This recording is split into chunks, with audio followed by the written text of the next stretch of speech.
Est-ce qu'aujourd'hui, vous êtes plus bouillant que hier et moins bouillant que demain? Hein? La Bible nous dit que c'est de gloire. Ça veut dire la gloire que tu avais hier, ce n'est pas la gloire que tu auras demain. Béni soit l'Éternel. Parce que c'est de gloire en gloire.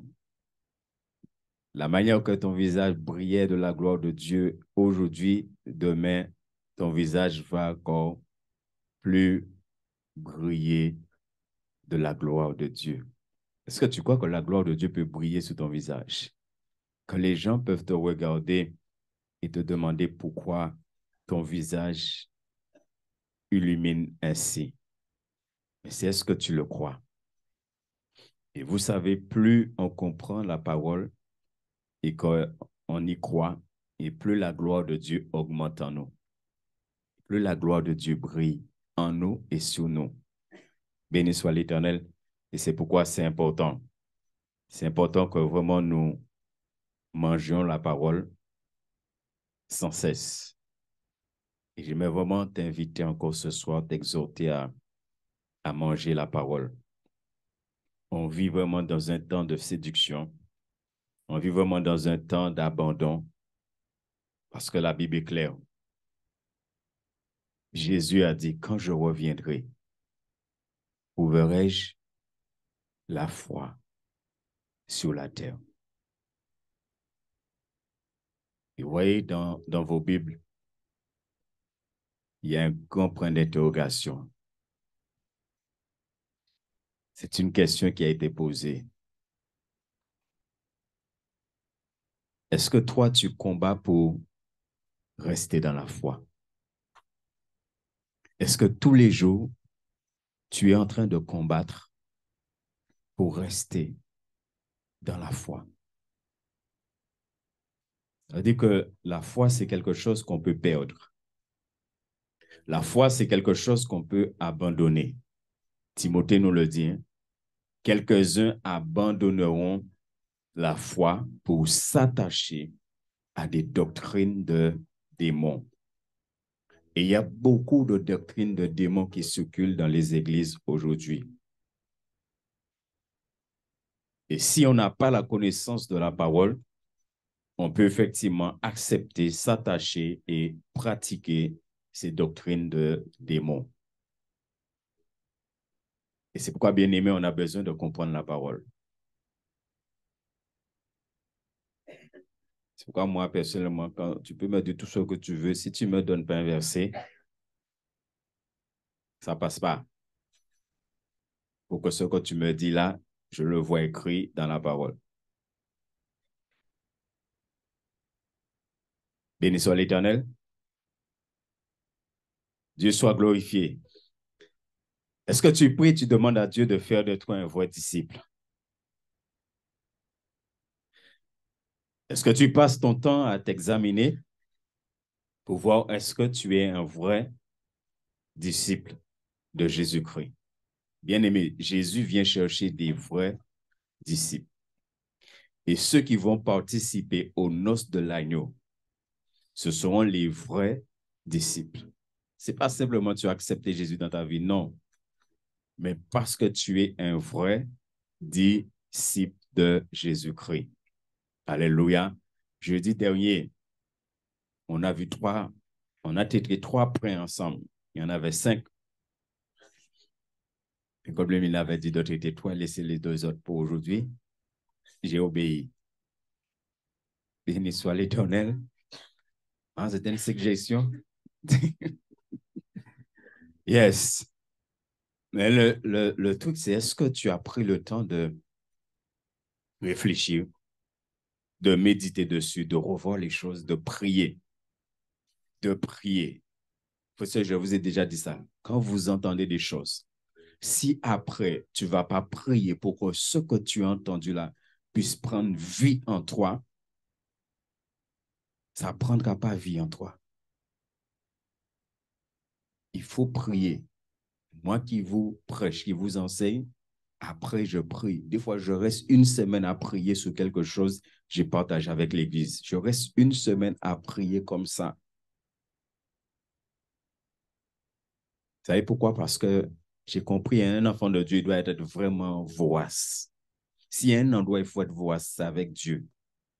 Tu dois être vorace de Dieu. Hein? Et c'est pourquoi le Seigneur a jugé bon de dire, heureux ceux qui ont, ils seront, là, des plus voraces, plus bon Dieu. Béni soit l'Éternel. Donc, ce soir, on verra le point 4 et le point 5 ensemble. Et le point 4, c'est que le disciple est celui qui est totalement, totalement dépendant de Dieu. Le disciple, c'est celui qui est totalement dépendant de Dieu. Est-ce que tu es totalement dépendant de Dieu? Et je dirais même combien de personnes ce soir sont totalement dépendants de Dieu. Il y a beaucoup de chrétiens qui le croient. Mais pour donner un exemple simple, qu'on ne verra plus loin, qu'on va traiter, mais béni soit l'Éternel, ça concerne personne ici. Il y a des chrétiens qui sont très inquiets. Pour un oui, pour un non, il y a l'inquiétude qui se manifeste dans leur vie. Mais il n'y a pas ça ici ce soir. Hein? Parce que celui ou celle qui dépend totalement de Dieu ne peut pas être dans l'inquiétude. Ce qui veut dire qu'un vrai disciple ne s'inquiète jamais. Je n'ai pas dit que le diable ne va pas chercher à t'attaquer avec ça. Hein? Ça, c'est autre chose. Je n'ai pas dit que la chair ne va pas chercher à t'attaquer avec ça.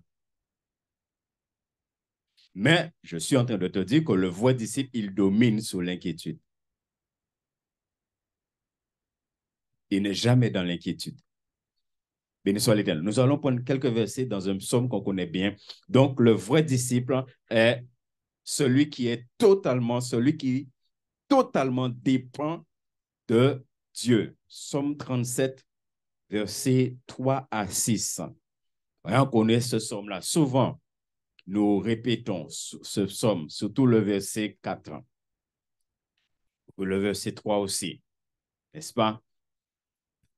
Confie-toi en l'Éternel.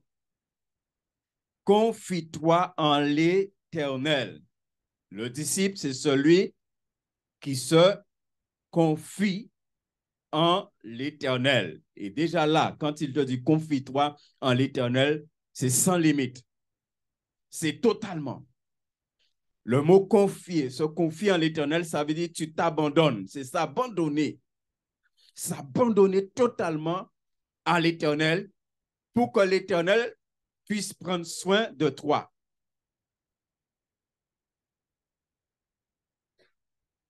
Il pratique le bien et le pays pour demeure et la fidélité pour pâture.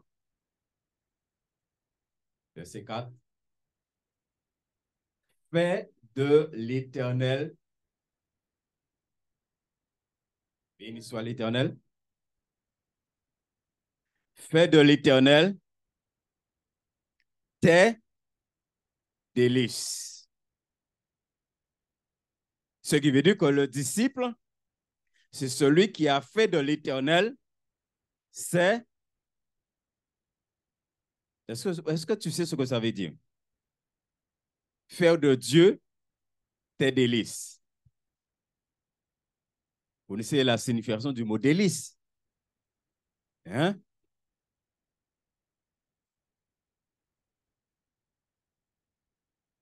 Donc, qu'est-ce que ça veut dire?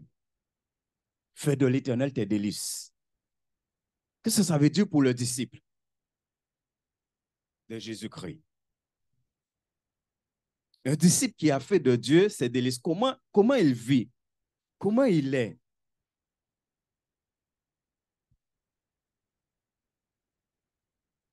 Hein? Prenez un exemple. On dit gentil timide pour répondre là. Est-ce que c'est quelqu'un qui se plaint? Hein? Mais ils n'ont pas à plaindre, c'est bien. Personne ici ne manifeste ça. Hein? Si tu as fait de Dieu tes délices, est-ce que ça veut dire que tous les jours, tu es dans la joie? Peu importe ce que tu vis, peu importe que tu sois malade, peu importe que tu as des douleurs, mais le fait que tu as fait de l'Éternel, ça veut dire dans la maladie, l'Éternel, il est quoi pour toi? Dans les douleurs, l'Éternel, il est quoi pour toi? L'apôtre Paul a dit, j'ai su me contenter de l'état. C'est que l'état où il était ne jouait pas sur sa relation avec Dieu. Parce qu'il a fait de Dieu, chaque jour, il dévorait Dieu avec.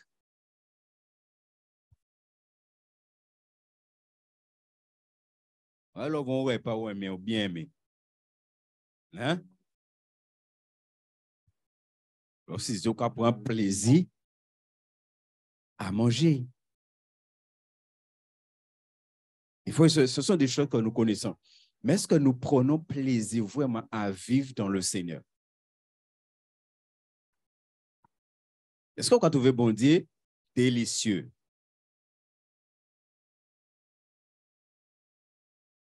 Il y a un verset qui le dit, hein? Si vous avez goûté, n'est-ce pas? Si vous avez goûté que l'Éternel est,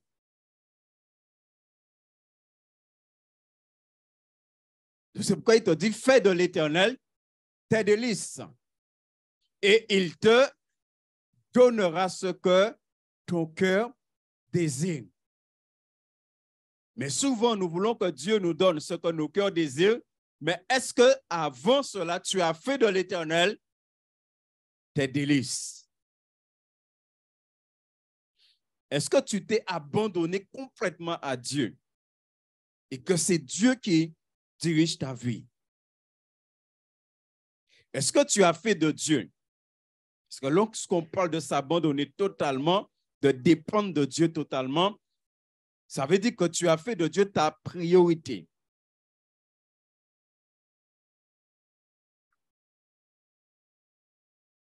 Béni soit l'Éternel. Verset 5. Remets ton sort, ou recommande ton sort à l'Éternel.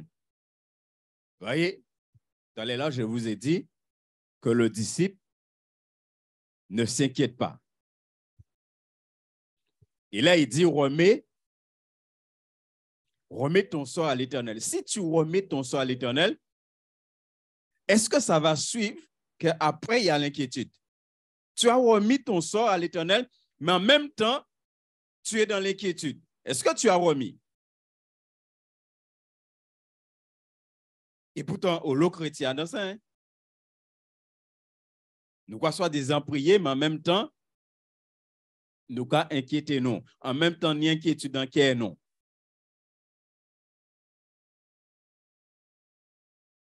Mais il dit, recommande. Si tu recommandes ton sort à l'Éternel, est-ce que tu connais qui est l'Éternel?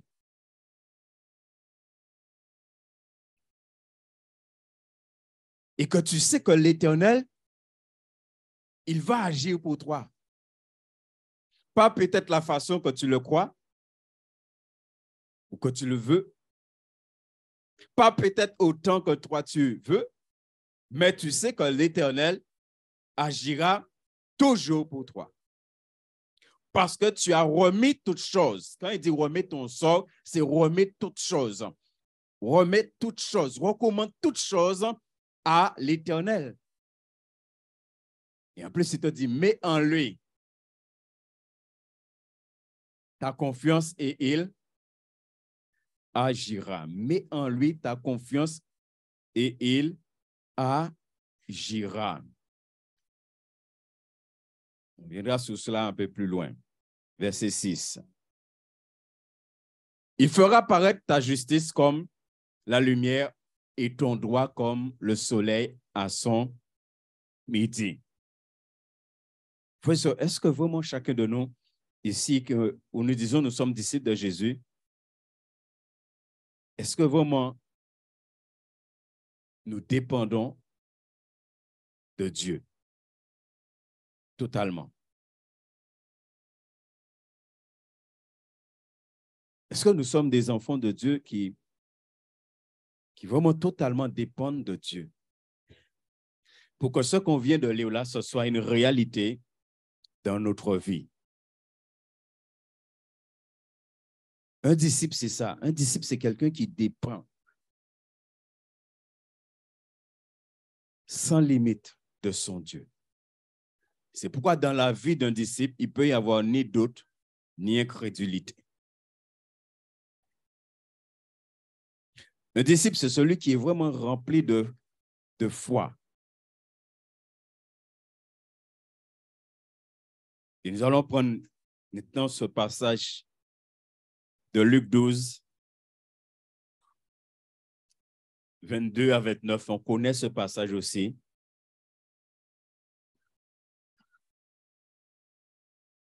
On connaît ce passage. Et nous allons,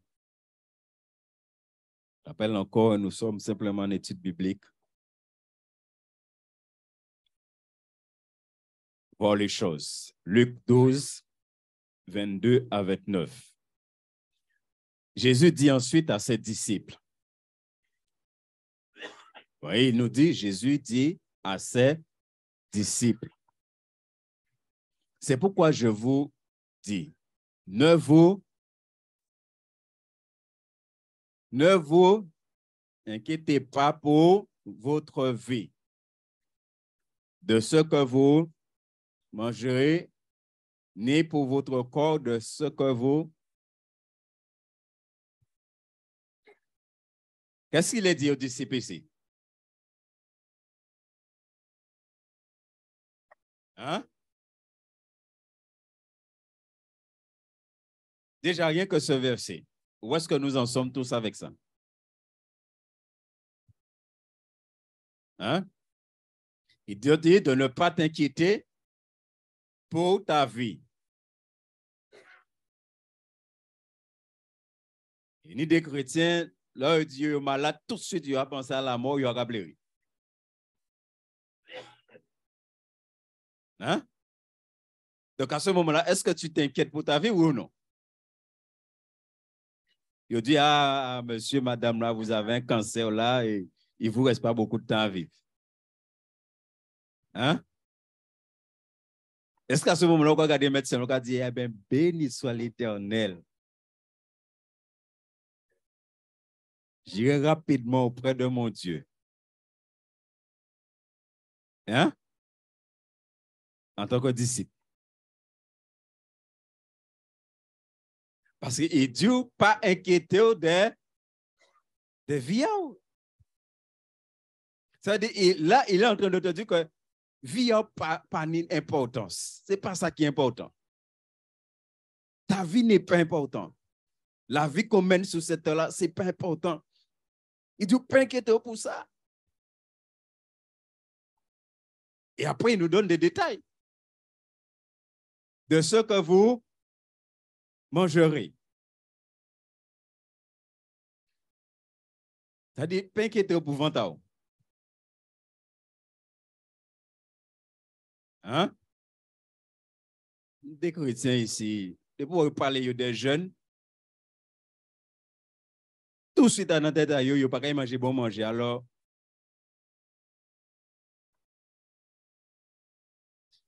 des chrétiens, mais ventao, plus qu'ils vont dire. Et tout de suite, ils ont pensé, ah, en plus, si vous ne pas là, dit, dans quel légumes, là, ah ouais, là, ça a achevé eux-mêmes. Là, vous voyez, autant de dire, et puis, moi, ça s'est passé la réserve, ça débondit. Hein?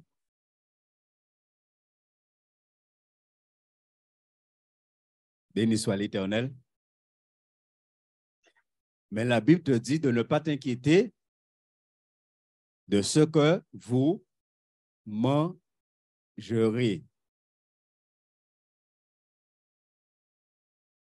Et dans ça aussi, à ne pas s'inquiéter du lendemain, quand vous mangez demain. Hein? Des chrétiens font absolument ça pour manger demain. Et quand j'ai dormi, quand réfléchi, pour manger demain. Est-ce que tu te rends compte que même là même, tu n'es pas en train de fonctionner comme un disciple?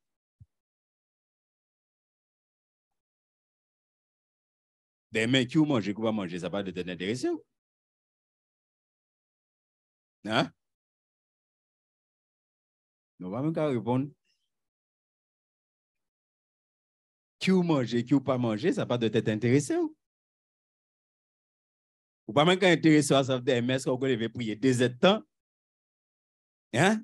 Mais on va intéresser quand on manger demain.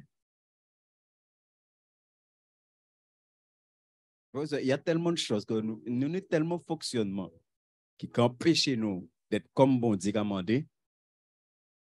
Et puis, il fait nous abandonner.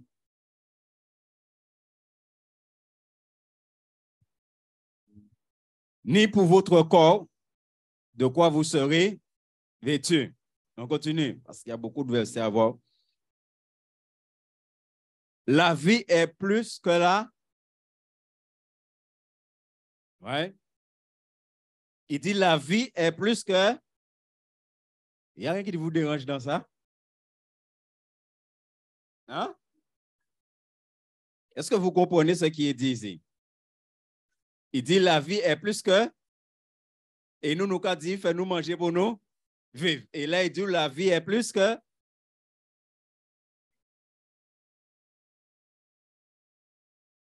Donc, ça veut dire là, quelle vie parle là?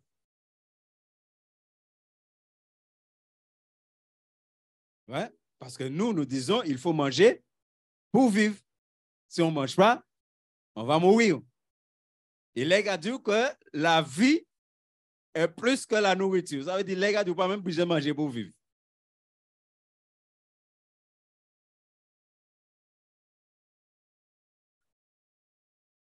Parce que sous mort, mais ou quoi mort, on va continuer à vivre. Hein? Si vous restez sans manger un mois ou 2 mois, mais on va continuer à vivre. Donc la vie est plus que la nourriture. Est-ce que vous comprenez, frères et sœurs? C'est pourquoi les gars disent là, il ne faut pas chercher nourriture là avant, mais quoi pour chercher avant?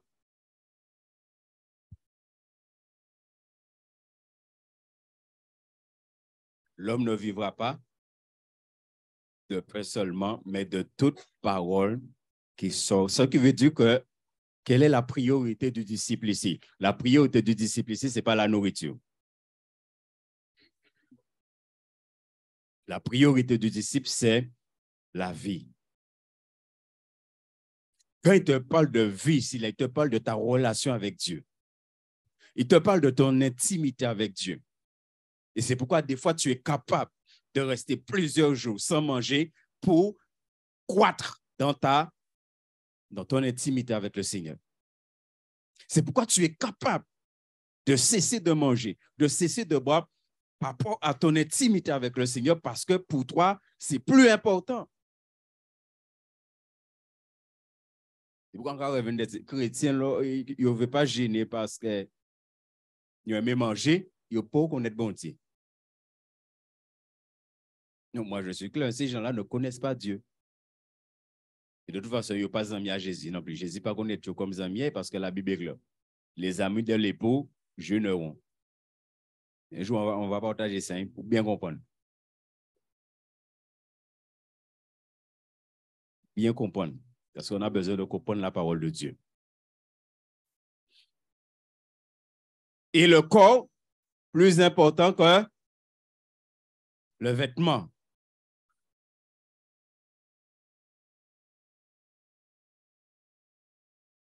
Parce qu'on peut bien habiller le corps sale. Parce qu'au cas sale, il y avait péché. Béni soit l'Éternel. Verset 24. Considérez les corbeaux. Ils ne sèment ni ne moissonnent. Ils n'ont ni collier ni grenier, cellier ni grenier. Et Dieu les combien ne...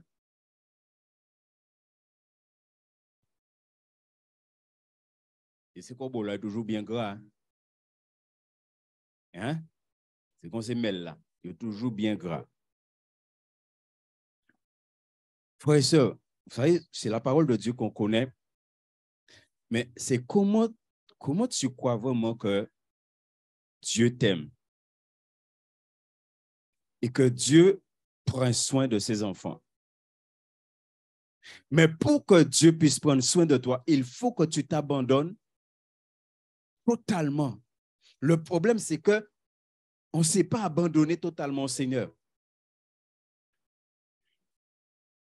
C'est pourquoi on a pris le psaume tout à l'heure là, qu'il faut bien comprendre.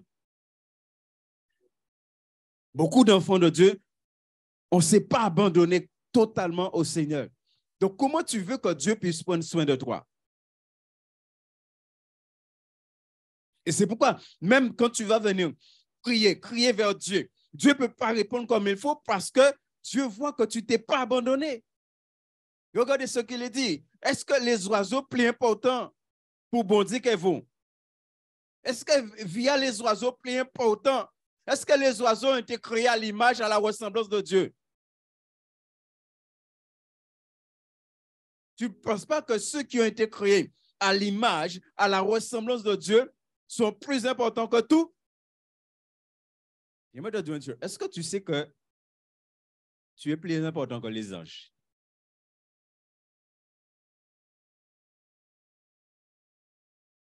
Parce que la Bible dit que les anges sont jaloux de nous.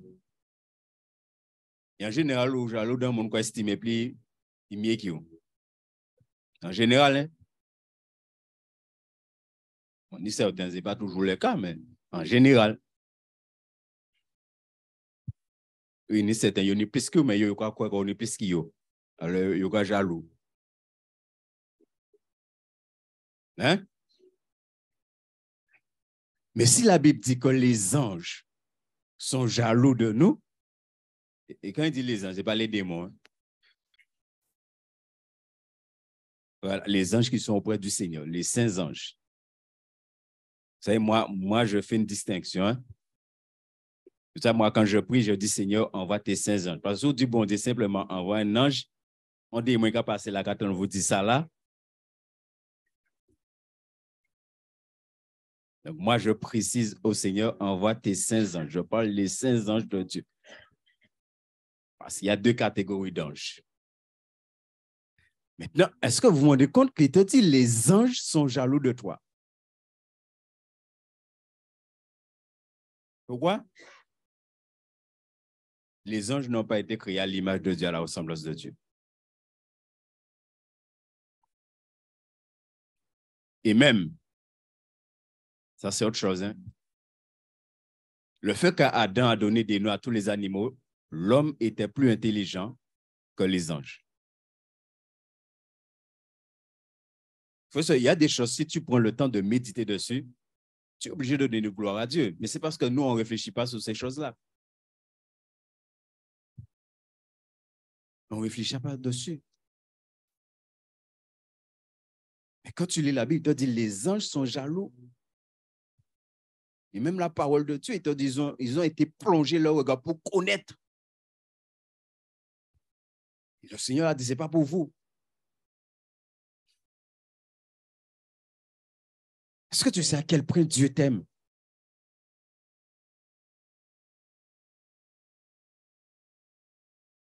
Et vous parlez de ça, regardez lorsque un papa ou maman aimait Timounei. Et ce que le parent est capable de faire, le sacrifice que les parents sont capables de faire pour leurs enfants. Et c'est là que tu viens à comprendre Jean 3,16. Si Dieu a été jusque-là, dis-moi, qu'est-ce que Dieu ne peut pas te donner? Qu'est-ce que Dieu ne peut pas faire pour toi? À ce moment-là, le manger, le boire, l'habillement, toutes ces choses-là, mais tu ne t'intéresses même pas à ça. Mais je vous dis, il y a des choses que je ne prie pas pour. Parce que je sais que j'ai un papa. Et il y a des besoins, il voit que je suis dans tel besoin. Je n'ai pas besoin de prier pour ça. N'est-ce pas? Et normalement, pour moi, hein, il y a des choses, normalement, un enfant de Dieu ne devait pas prier pour ça. Si tu es vraiment dans cette relation père-fils, père-fille, c'est pourquoi la Bible te dit de ne pas t'inquiéter.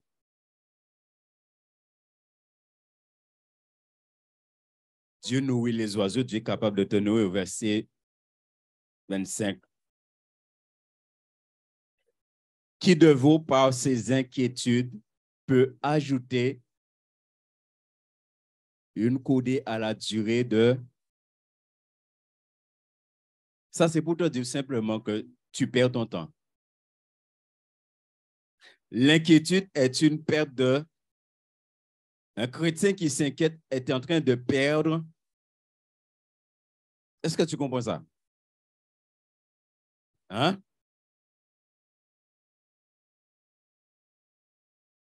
Ça veut dire, si ce soir-là, on a compris ça, ça veut dire que c'est réglé pour beaucoup de personnes ici. Hein? Hein? L'agent pour l'arrivée.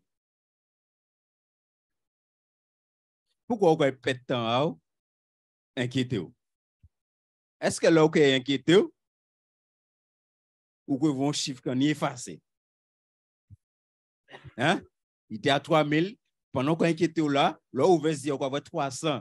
On dit, ah, c'est bon. Quand vous commencez à inquiéter encore, et bien là, on va se dire qu'on va avoir 30. On dit, ah ouais. Alors, quand vous inquiétez encore, là, on va se dire qu'on va avoir 3. On dit, bon, je peux payer. Hein? Non, non, ça fonctionne comme ça. Hein? Ou bien, là, on inquiété, chaque fois, on va se dire qu'on va avoir 3000. Vous inquiétez encore, ouais, préfère le regarder, qu'on va avoir 3000. Oui, c'est même de 6 parce que toi, là, 6. Tellement qu'on inquiète. Hein? Et c'est ce qu'il est en train de dire là. Est-ce que tes inquiétudes vont changer la situation? Si mon aura dans une situation, est-ce qu'inquiétude a changé en bitin? Marie, madame, est-ce qu'inquiétude a changé en bitin? Mais si inquiétude n'a pas changé rien, pourquoi on peut tant qu'inquiéter? Et on doit prier ou qu'inquiéter? On doit laisser là où vous dormez bien, car on flait ou qu'inquiéter? On doit qui veut de Marie, madame, ou qu'inquiéter? Je peux faire 5-10 personnes, mais tellement qu'inquiéter, on va faire des inquiétudes.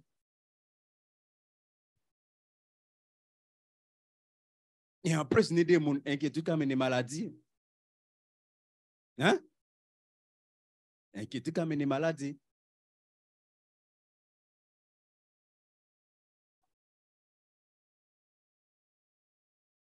Béni soit l'Éternel. Un disciple ne s'inquiète pas. Et là, inquiétude venir, il a dit, arrière de moi, inquiétude, je ne veux pas de toi. Verset 26. Si donc, vous ne pouvez pas, même la moindre chose, pourquoi?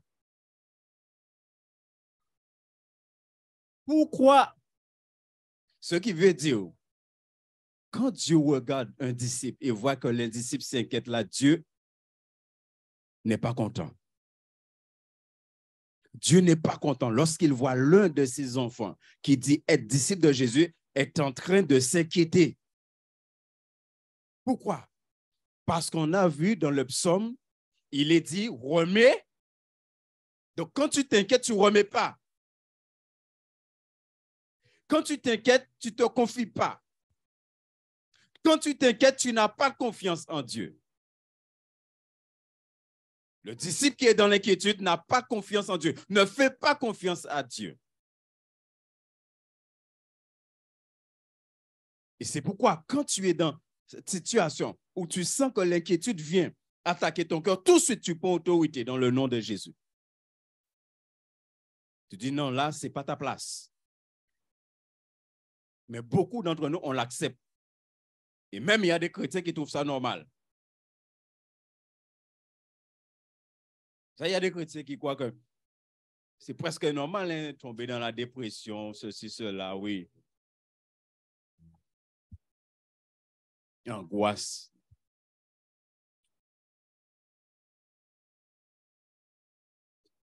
Et c'est ça le problème, bien-aimé. Si donc vous ne pouvez pas la moindre chose, pourquoi vous inquiétez-vous du reste? Pourquoi? Dieu te demande pourquoi. Pourquoi tu perds ton temps? Parce que tu ne peux pas changer les choses. L'inquiétude ne va rien changer. Alors pourquoi tu perds ton temps dans quelque chose qui ne sert à rien? Et non seulement ça ne sert à rien, mais ça t'éloigne de Dieu. Ça détruit ton intimité avec Dieu.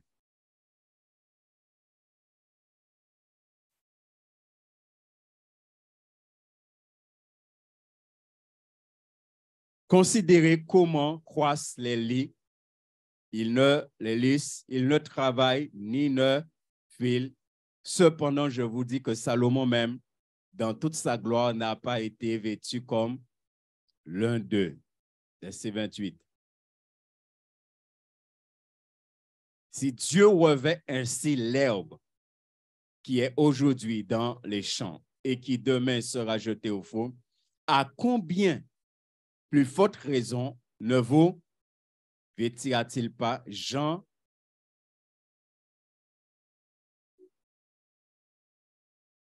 L'inquiétude détruit la foi. L'inquiétude détruit la foi et empêche Dieu de manifester sa gloire en toi. C'est pourquoi il est dit, si tu crois, tu verras la gloire de Dieu.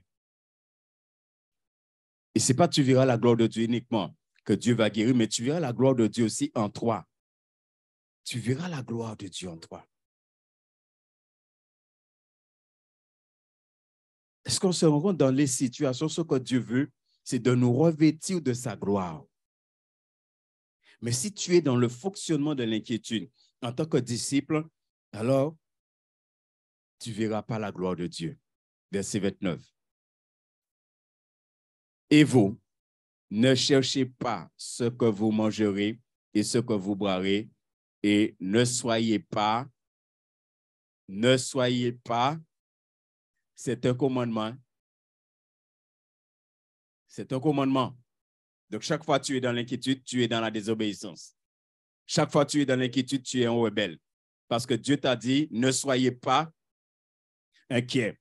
Et voilà pourquoi on parle que le disciple est totalement dépendant de Dieu. Celui qui est totalement dépendant de Dieu, qui dépend de Dieu totalement, ne peut pas s'inquiéter. À tout moment, il s'attend à Dieu. Il s'appuie sur Dieu. Il sait que Dieu va prendre soin de lui. Il sait que quelle que soit la situation, Dieu pourvoira, comme a dit Abraham. Dieu pourvoira. Mais c'est est-ce que nous sommes dans cette dimension de foi avec notre Dieu?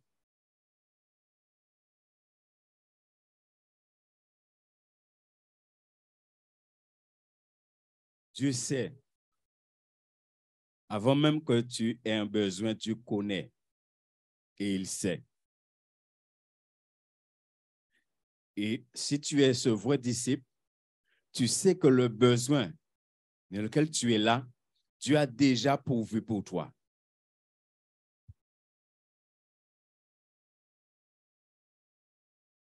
La Bible te dit que, dans l'Épître aux Hébreux, la Bible te dit que pendant qu'Abraham marchait avec son fils, il allait offrir son fils en sacrifice. La Bible te dit qu'Abraham avait déjà résolu le problème. Parce que l'Épître aux Hébreux te dit qu'Abraham savait que même s'il tue son fils, Dieu allait le ressusciter. Ce qui veut dire qu'Abraham n'était pas inquiet. C'est pourquoi lorsque son fils lui dit, Père, où est l'agneau? Abraham dit, mon fils, ne t'inquiète pas. L'Éternel pourvoira. Parce qu'Abraham avait déjà résolu le problème. Il avait déjà, l'Épître aux Hébreux dit, Abraham savait que Dieu allait ressusciter son fils, même s'il le tuait. Comment tu sais que Dieu va prendre soin de toi? Et c'est là l'inquiétude est très dangereuse. Et l'inquiétude vient à te montrer, à te révéler que tu ne dépends pas de Dieu. S'il y a des personnes ici, parce qu'il y a des chrétiens, l'inquiétude domine leur vie. Point oui, point non, il y a chacun qui était yo. Donc, ça veut dire là que tu ne fais pas confiance à Dieu. Et tu n'es pas un disciple de Jésus-Christ. Toujours Luc, on va lire Luc, versets 30 et 31 de chapitre 12 et chapitre 10, versets 38 à 42, avant de passer à notre dernier point. Car toutes ces choses, ce sont les païens. Ce qu'on vient de lire, hein? Toutes ces choses, ce sont les païens du monde qu'il est. Votre Père sait que vous en avez. Voyez? Il dit, votre Père sait que vous en avez besoin. Ça dit que normalement, tu n'as pas besoin de prier pour ces choses-là. Et comme j'ai déjà eu l'occasion de dire, il y a beaucoup de chrétiens qui passent beaucoup leur temps à prier pour ces choses-là, mais ne prient jamais pour vivre les choses de l'esprit. Ne prie jamais pour vivre les choses de l'esprit. Ne prie jamais pour vivre dans le surnaturel de Dieu. Alors que normalement, c'est ces choses-là qu'on devait rechercher dans la prière. Manger, bref, normalement, ça, c'est responsabilité à bon Dieu. Parce que c'est un père. Un père, il s'arrange pour que ses enfants aient à manger.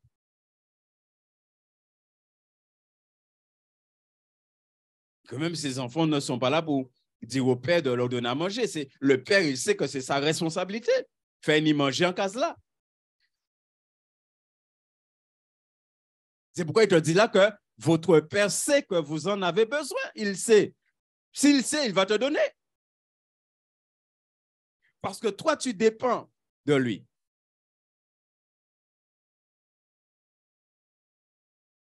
Il te dit que ces choses-là, ce sont les païens. Ça veut dire que quand tu es dans cette inquiétude-là, dans ce fonctionnement-là, de manger, de boire, de t'inquiéter de ces choses-là, ça veut dire que tu fonctionnes comme un païen.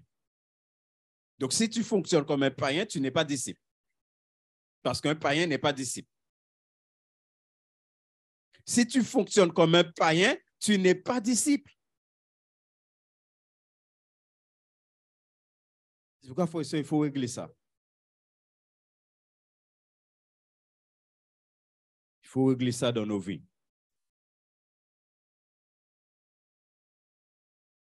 Luc 10, 38 à 42, on connaît ce passage aussi.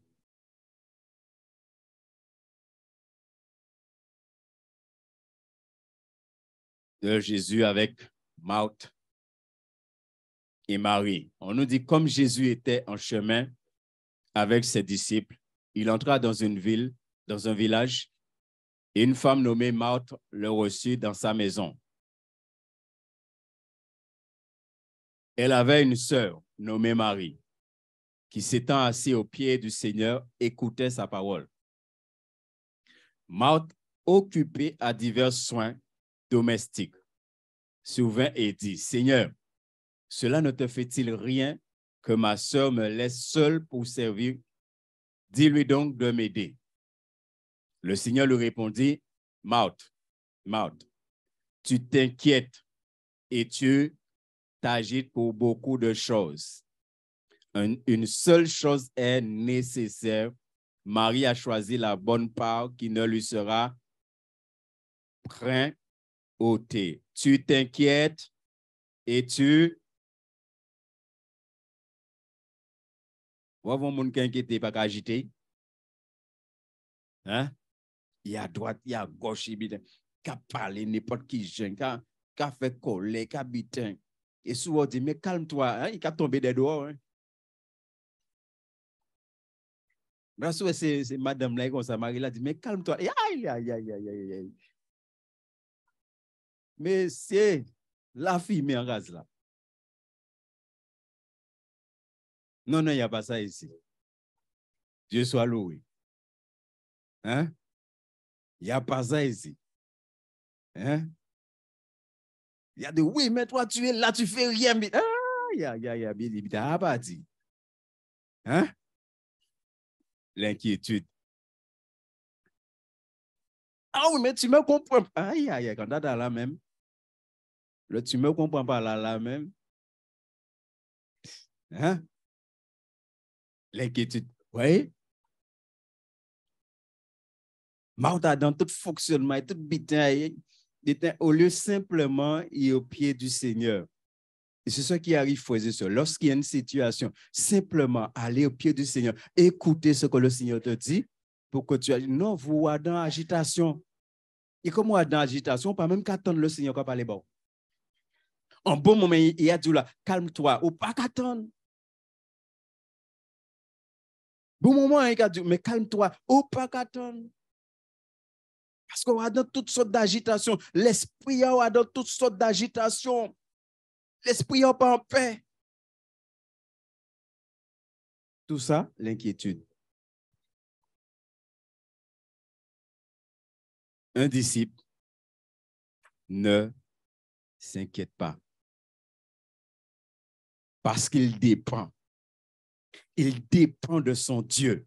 Il dépend de son Dieu. Et comme il dépend de son Dieu, il sait que son Dieu va faire pour lui.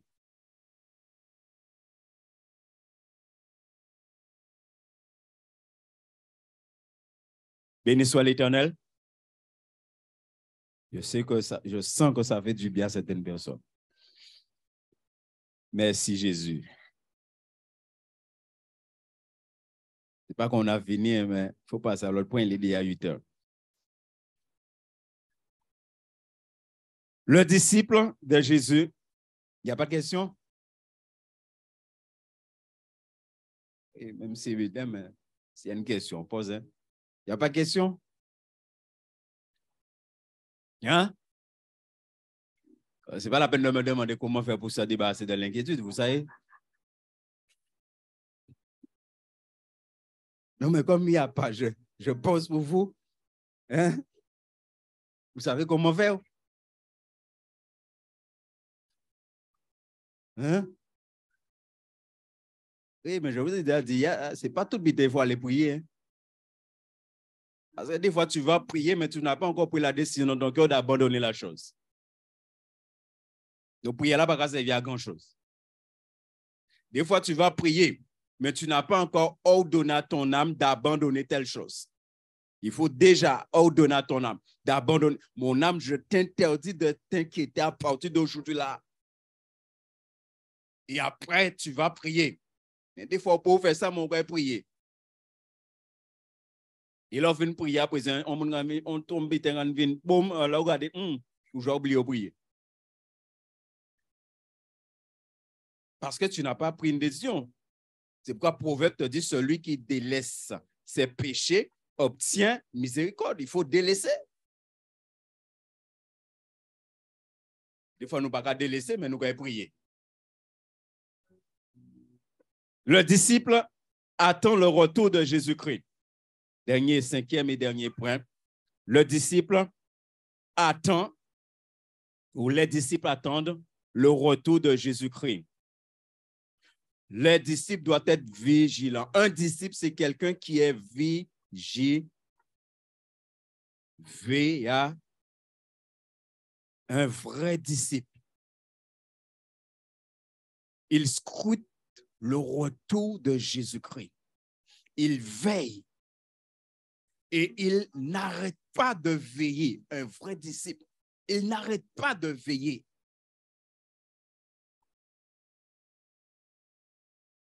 Toujours Luc 12, 35 à 40. Et après, on prend 2 Corinthiens 11, 2. On connaît bien. Frères et sœurs,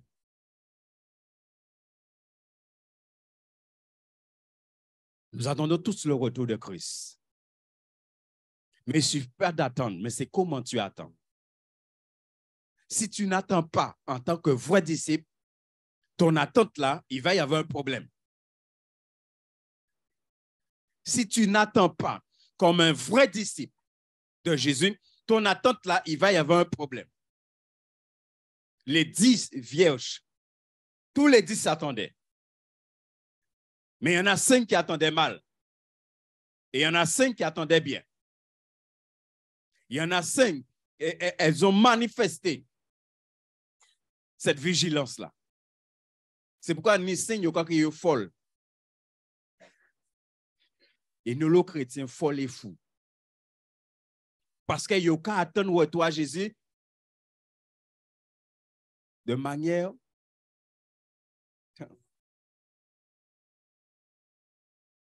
que vos reins soient sains et vos lampes,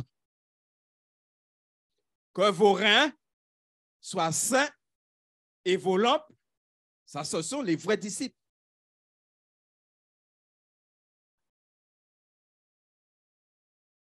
Vous voyez, quand il parle de saint là, vous savez, là au mur du Romain, il y avait une ceinture qui maintenait toutes les choses en état.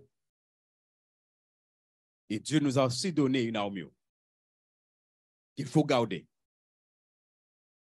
Et il dit, et vos lampes allumées. Ce qui veut dire que le disciple, il veille à ce que ses reins soient sains continuellement. Continuellement, tu veilles à ça. Et continuellement, le disciple, il veille à ce que sa lampe soit allumée. Ça veut dire continuellement, le disciple, il veille à ce qu'il y ait de l'huile dans sa lampe. Mais si vous ne pouvez pas alimenter, il ne peut pas avoir l'huile. Je répète, j'ai dit ça la dernière fois. Dans le tabernacle, il y avait le chandelier. Et ils ont mis tout un système pour que le chandelier soit toujours alimenté d'huile parce que le chandelier ne devait jamais s'éteindre. Ce qui veut dire que tu dois mettre en place tout un système. Tu dois mettre en place tout un système pour que ta lampe soit toujours allumée. Et le système en question, c'est la prière, c'est le jeûne, c'est la louange, c'est l'adoration, c'est la lecture, c'est la méditation de la parole de Dieu. Tu dois mettre ça en place pour que ta lampe soit toujours allumée. Si tu ne mets pas ça en place, ta lampe va s'éteindre. Et si le Christ vient, ta lampe est éteinte, tu ne vas pas entrer. Il va te dire qu'il ne te connaît pas.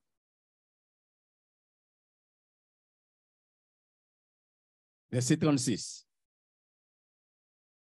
Et vous, soyez semblables à des hommes qui attendent que leur maître revienne des noces, afin de lui ouvrir dès qu'il arrivera et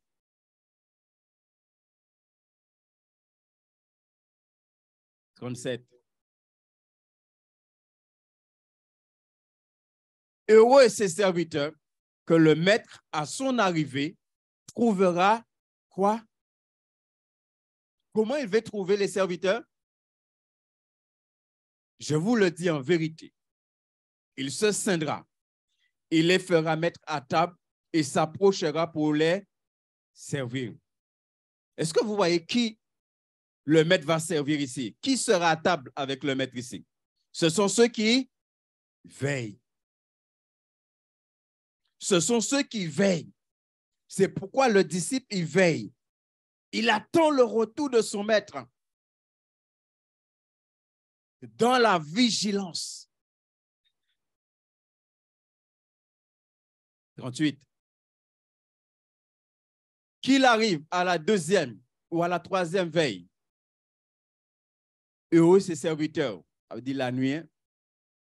Première veille, 6h à 9h. Deuxième veille, 9h à minuit. Troisième veille, minuit à 3h. Quatrième veille, 3h à 6h.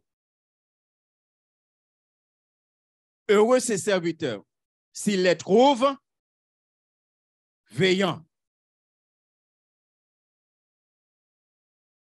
Sachez-le bien, si le maître de la maison savait à quelle heure le voleur doit venir, il veillerait et ne se laisserait pas percer sa maison. Vous aussi, tenez-vous prêts, vous aussi, tenez-vous prêt. Le disciple, c'est celui qui se tient prêt. Son maître peut venir à n'importe quel moment. Frères et sœurs, si quand Jésus arrive, tu n'es pas disciple, tu vas rester à terre.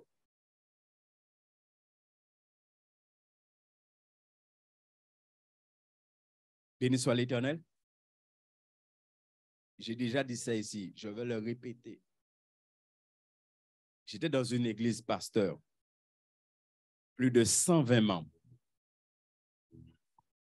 Un jour, le Seigneur m'a dit clairement, s'il vient, combien de personnes vont partir? Sur 120 même, mais 2 mains suffisaient.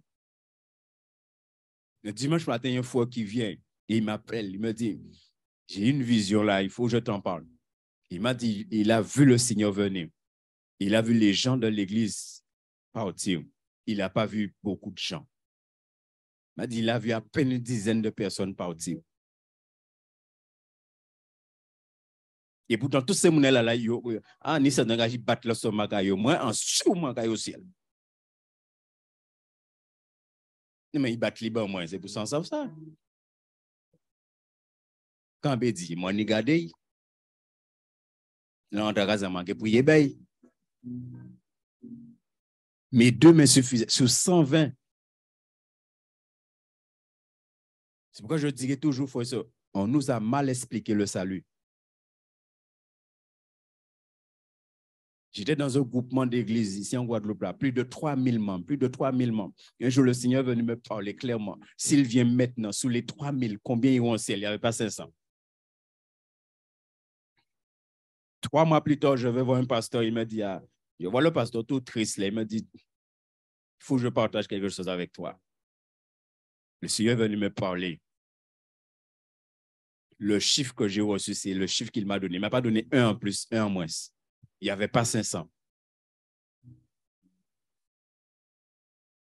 Parce que, bien aimé, la Bible est claire. La parole de Dieu est claire. Il te dit, vous aussi, tenez-vous. Le Seigneur veut qu'on puisse se tenir, chacun de nous. Chacun de nous, qu'on se tient prêt. Ça veut dire, soit trompette la sonner, la boum, ou quoi partir. Mais fort.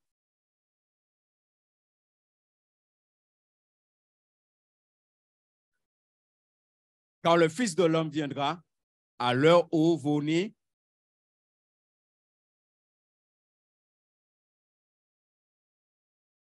c'est pourquoi à 2 reprises, il est dit, heureux serez-vous si on veille. Et ni tellement chrétien qui est rempli de joie, il est au ciel alors qu'il n'a pas qu'à veiller.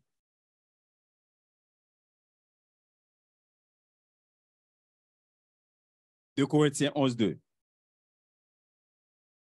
Et après, on prendra Luc 17, 22 à 37.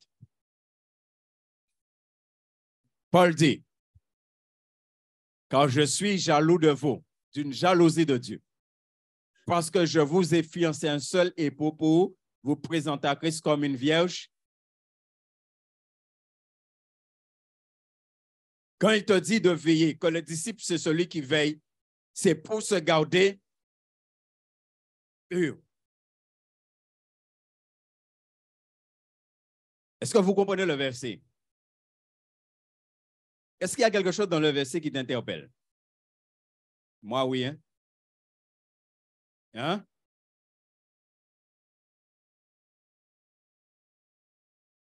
La rosée. Hein?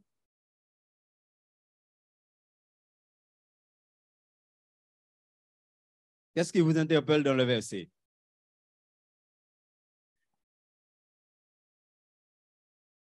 Entendre jaloux, fiancé un seul époux, entendre pur. Non, mais quand je dis est-ce qu'il y a quelque chose dans le verset, ça veut dire est-ce qu'il n'est pas non bétain quand, voilà, peut-être qu'il n'est pas cohérent, qu'il n'est pas dans le verset là.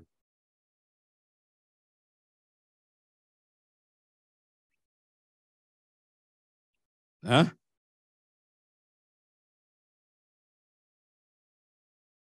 Non, non, ça, c'est Paul qui dit à l'église, je suis jaloux de vous. Comme les là avancé si moi. Dans le verset, regardez, il ne te dit pas de te présenter comme une vierge. Mais il te dit de te présenter comme une vierge. Ça dit tu peux être vierge, mais pas pure. Ça dit, il ne te demande pas simplement d'être vierge, mais il te demande d'être une vierge pure. Parce que vous pouvez être vierge, mais pas pure. On peut fiancer mon petit fille. Vierge.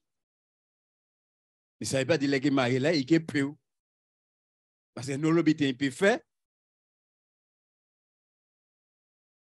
Et qui, en fait, est souillé. Mais il est toujours vierge. Hein? Mais il n'est pas pur. Et là, la Bible a dit, fait à la fois ou vierge, mais fait aussi que ou pur. Ça dit, ni de chrétiens peut dire, ah, de toute façon, moi, vierge. Mais est-ce qu'on est pur? Est-ce qu'on est vierge qui est pur? Et en plus, il t'a dit pour te présenter à Christ comme une vierge pure. Ça veut dire, si vous n'êtes pas vierge pure, Christ peut accepter.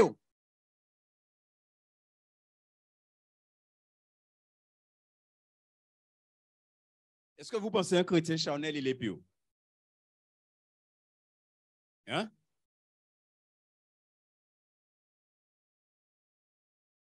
Est-ce que vous pensez qu'un chrétien qui n'a pas prier, il est pur?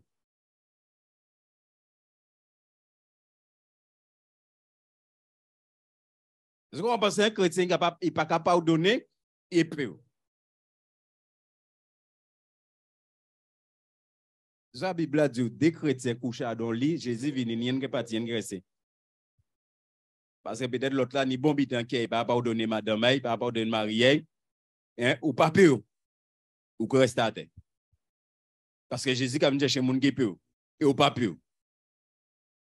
Parce que d'un qui est au nolo bitan contre madame, et ou pas pardonné. Depuis qu'on fait madame, ou pas même demander pardon, ou pas pur, ou que reste à terre parce que Jésus pas venu pour. Ce qui veut dire que Jésus vient parce qu'il te dit pour te présenter à lui comme une vierge. Ça veut dire que Jésus vient chercher des vierges. Donc, toute vierge qui n'est pas pure, quand reste à terre.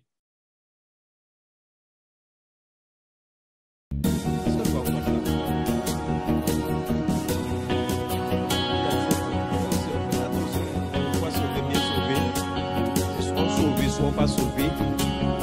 Non. Le salut, c'est une grâce. Et soit là, c'est simplement une grâce.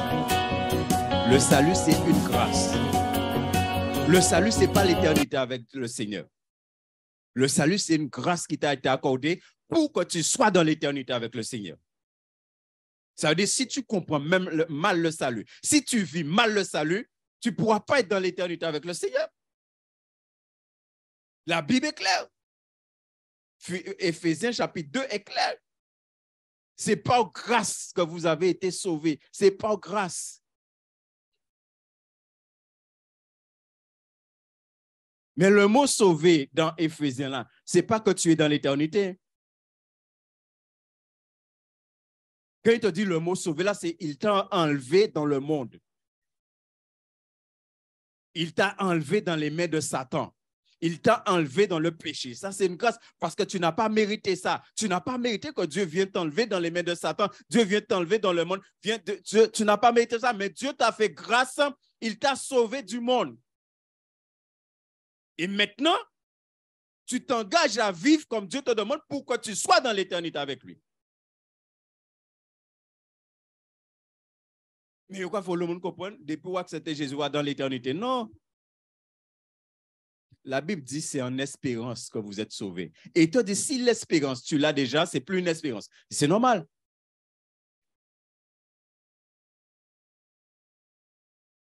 Et je prendrai toujours cet exemple. Là, on rencontre madame, là, on rencontre un monsieur. Ou un petit Jean-Aimé. Ou comment des mariés? N'est-ce pas? Mais est-ce qu'au moment où il dit oui, quand marié va, ou marié? Ou quand il dit, ah, c'est bon, on va à l'hôtel. Hein? Je parle pour chrétiens, hein? Pas parler pour le monde dans le monde, on n'a pas parlé en tant que chrétien. Ou rencontre une belle petite sœur là, hein? Il a appelé un petit Jean. Il a dit, veux-tu m'épouser? Et dit cela dit, oui, je veux t'épouser. Alors, est-ce qu'après, elle a dit, oui, je veux t'épouser, ou qu'elle a dit, bon, on va à l'hôtel? Hein? Vous ne pouvez pas dire, on va à l'hôtel. N'est-ce pas? Maintenant, on a espérance de marier veille. Et espérance là, ça qui est accompli, là où il est à la mairie, là où il passe à l'église, ou a accompli espérance là, ou entre à dingue, n'est-ce pas? Et à ce moment-là, on a dit, on va à l'hôtel. Oui, là, à ce moment-là, on paye à l'hôtel, mater, sauter, il faut faire ça, vous voulez. Vous pouvez chalvirer là. Et vous savez, c'est de toute façon, c'est pour ça qu'on appelle ça grimper au rideau.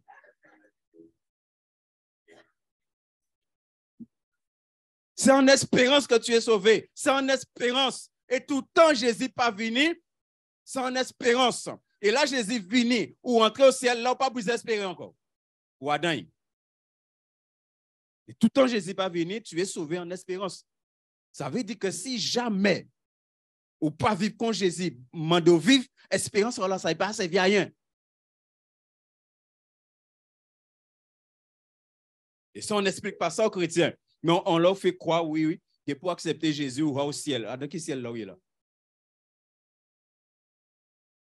La Bible déclare, rien d'impur ni souillé rentrera au ciel. Et c'est pourquoi Paul a dit, pour vous présenter comme une vierge pure. Rien de souillé ni d'impur rentrera au ciel. Donc un chrétien qui se souille, il ne va pas entrer. C'est pourquoi la Bible est claire. Tu dois te présenter à Christ comme une vierge, mais une vierge qui est pure.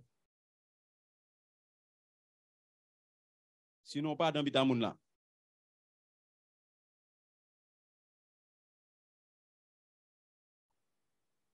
C'est pourquoi toi, là, on a vu dans Luc 12, 40, il est dit, vous aussi, tenez-vous prêts. Tenez-vous prêts. Comment tenez-vous prêts? Tenez-vous prêts comme une vierge pure. Tenez-vous prêts en combattant contre le péché, comme dit l'Épître aux Hébreux, jusqu'au sang. Tenez-vous prêts en vous sanctifiant. Tenez-vous prêts. Parce que la Bible te dit de te tenir prêt, mais il te dit comment? Luc 17, 22 à 37.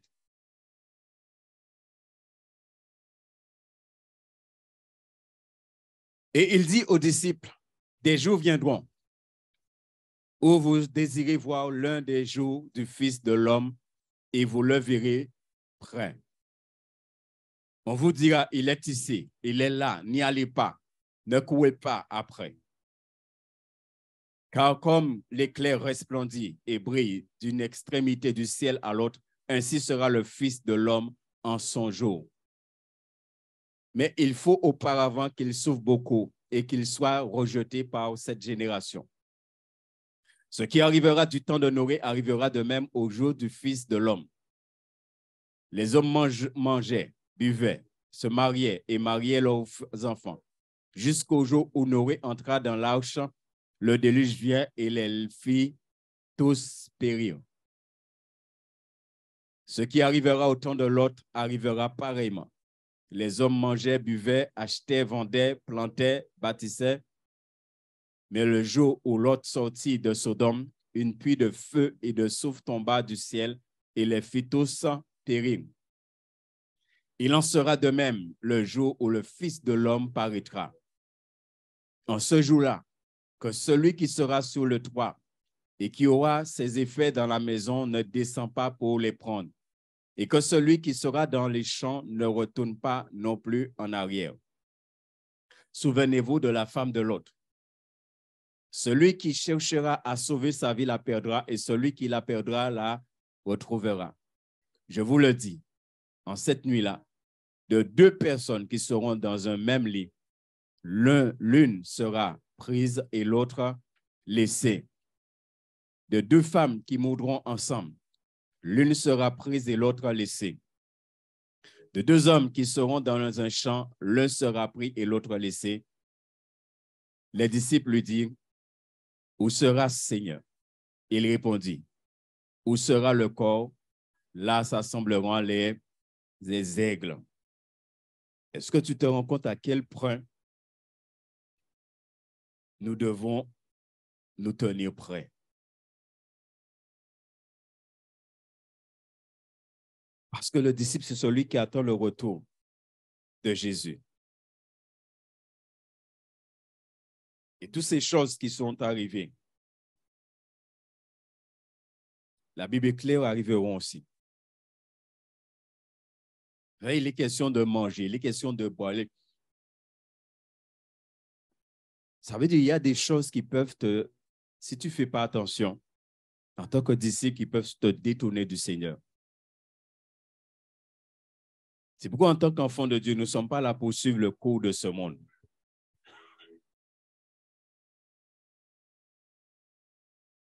Il faut vraiment qu'on fasse attention. Et nous devons nous préparer pour le retour du Seigneur Jésus. Le disciple, il se prépare. Il doit se tenir prêt pour le retour de Jésus-Christ. Frères et sœurs, si chacun de nous choisissons d'être dans l'éternité avec Dieu ou pas. Oui, on a parlé dimanche de deux portes.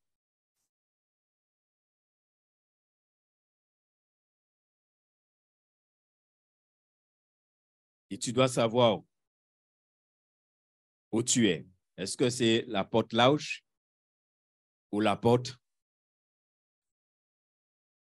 Le vrai disciple, il est dans la porte étroite.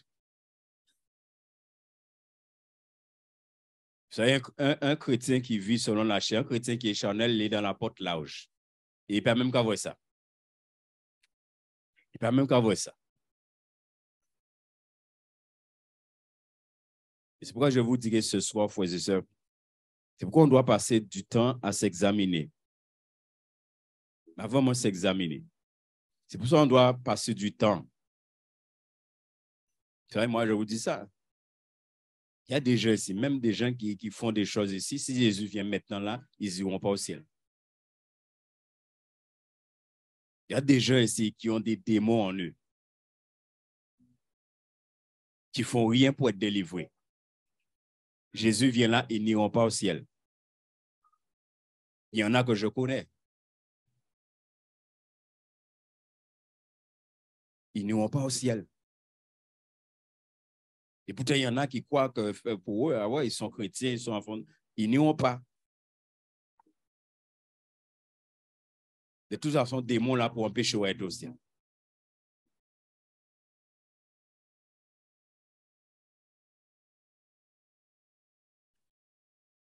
Et ce n'est pas ce que Dieu veut. C'est pourquoi, encore une fois, il y en a beaucoup qui ont mal compris le verset quand Jésus dit « Je ne perdrai aucun de ceux que… » Vous savez, Jésus a dit « Je ne perdrai ». C'est-à-dire, Jésus a dit « Moi, je ne vais pas t'abandonner ». Mais Jésus n'a jamais dit que toi, tu ne vas pas l'abandonner. Ce n'est pas ce que Jésus a dit. Il a dit « Je ». Ça veut dire Jésus va faire tout pour ne pas te perdre. Comme Jésus a fait tout pour ne pas perdre Judas. Est-ce que Judas s'est perdu? À tel point que Jésus l'a appelé le fils de la… Mais Jésus a tout fait. Comme Jésus va tout faire pour que tu sois avec lui. Mais est-ce que toi, tu vas l'accepter? Et c'est pourquoi Jésus nous parle. C'est pourquoi le Seigneur nous parle. Mais est-ce qu'on écoute? Est-ce qu'on écoute ce que le Seigneur nous dit? Est-ce qu'on fait ce que le Seigneur nous dit? Des fois, on sait qu'il y a des choses dans nos vies que ce n'est pas bon, mais on le garde quand même. Des fois, on a des fonctionnements, on sait que ce n'est pas bon, mais on le fait quand même. On est quand même dedans. À ce moment-là, tu n'es pas un vierge pur. Tu es une vierge impure.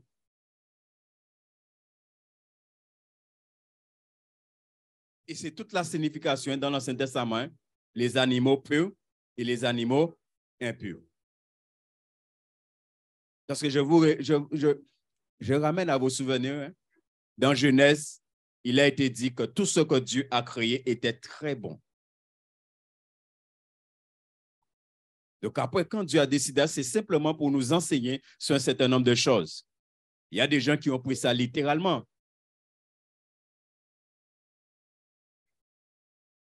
Il y a des chrétiens purs et il y a des chrétiens impurs. Et c'est pour te dire là, comme on devait manger que les animaux purs et pas les animaux impurs, c'est pour te dire là, Dieu accepte que ceux qui sont purs et ceux qui ne sont pas purs, Dieu ne les accepte pas. C'est tout l'enseignement dans l'Ancien Testament. Et c'est pourquoi il y a ce verset qui te dit que rien d'impur n'entrera dans le royaume de Dieu. Rien d'impur.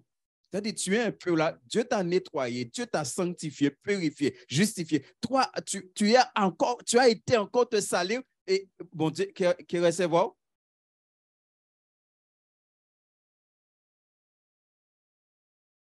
En plus, les gars du consacré via, ça le bidin a des œufs manger. Tellement impur.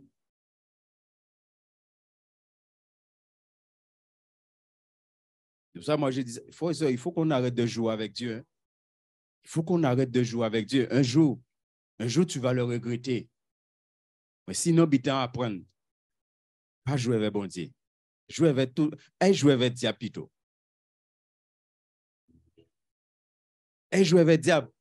Parce que là, vous que là, jouer avec, ou que bon, ou que crier bon Dieu. Et bon Dieu qui fait grâce. Mais là, où est jouer avec bon Dieu commence à l'immédiat. Qui vous nous crier? Non, dis-moi qui vous nous crier. Là, bon Dieu commence à l'immédiat. Qui vous nous crier? Vous criez diable? Diable qui vient délivrer, mais à bon Dieu? Hein? Oui, vous dites arrêtez, mais là, il te dit arrêtez, pas de attendre. Alors qu'on là, il non plus pas attendre. Parce que là, il te dit parler, bon, pas attendre. Alors qu'on là, on crie, ah bon Dieu, arrêtez, il pas attendre.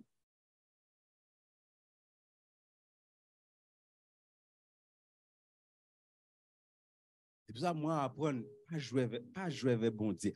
Pas jouer, si vous voyez non monde pour pas jouer avec, c'est à la pas jouer avec. Adorer, pas jouer avec, adorer.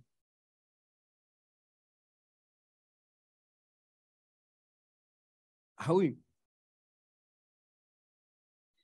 Le chrétien est bon, mais la Bible dit son feu dévorant. Et la Bible dit il est terrible de tomber dans les mains du Dieu vivant et il est terrible. Ça, le mot terrible veut dire quand le monde là va tomber. Vous savez, ce matin, je lisais un passage dans l'Apocalypse. Il est question de trois anges. Il y a 3 anges. Il te dit que Dieu va les envoyer. À part Satan, hein? Dieu va les envoyer là pour s'occuper du monde là. Ils vont être libérés. Et quand tu lis le passage là, il n'y a pas. Et quand Jésus revient, la Bible te dit, Jésus revient avec sa rétribution pour donner à chacun selon ses œuvres. C'est pourquoi la Bible te dit de te présenter comme une vierge pure. Que Dieu nous bénisse. Nous allons prier.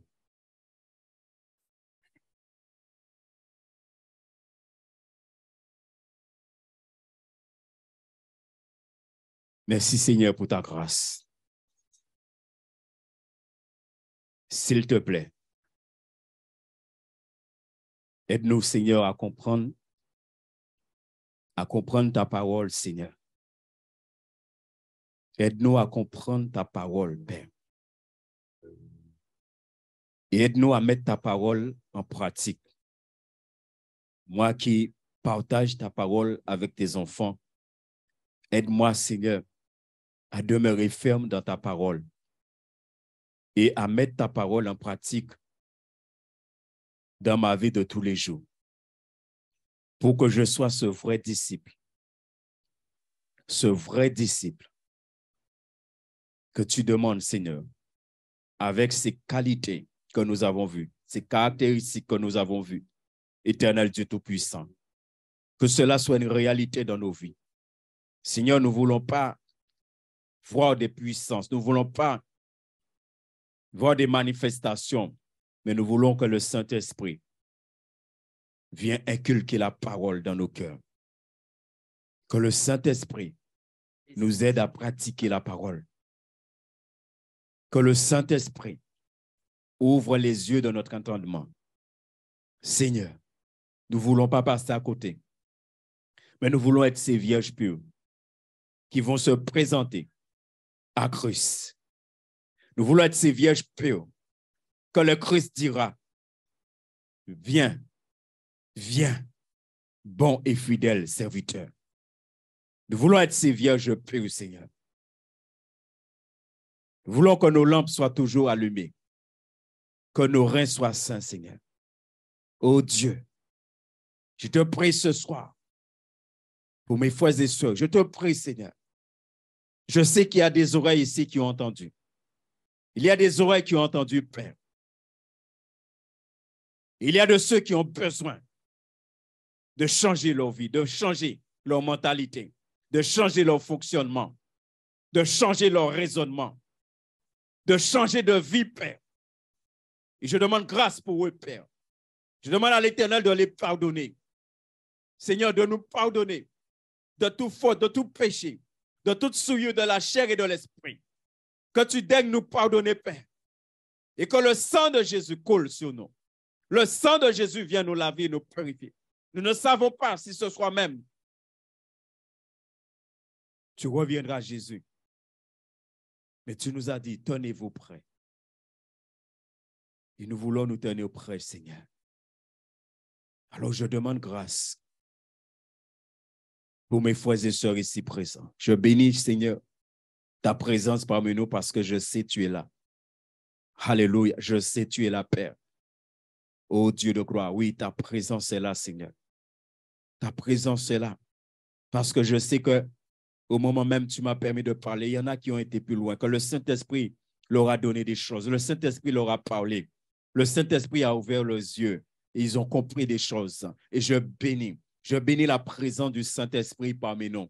Parce que lorsque ta parole est prêchée, est étudiée, le Saint-Esprit est là. Le Saint-Esprit est là. Et c'est pourquoi je te bénis parce que ton esprit est là. Et je sais ton esprit parle pour les uns et les autres. Ton esprit parle à des personnes ce soir, Seigneur mon Dieu. Parce que oui, tu ne veux perdre aucun de nous. Tu ne veux perdre aucun de nous. Mais tu veux que nous soyons avec toi dans l'éternité. Alors, Seigneur, sois béni.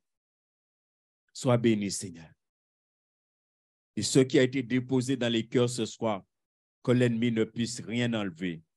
Au nom de Jésus-Christ de Nazareth. Père, bénis chacun, Seigneur, et garde chacun sur le chemin du retour. Au nom du Christ Jésus. Amen.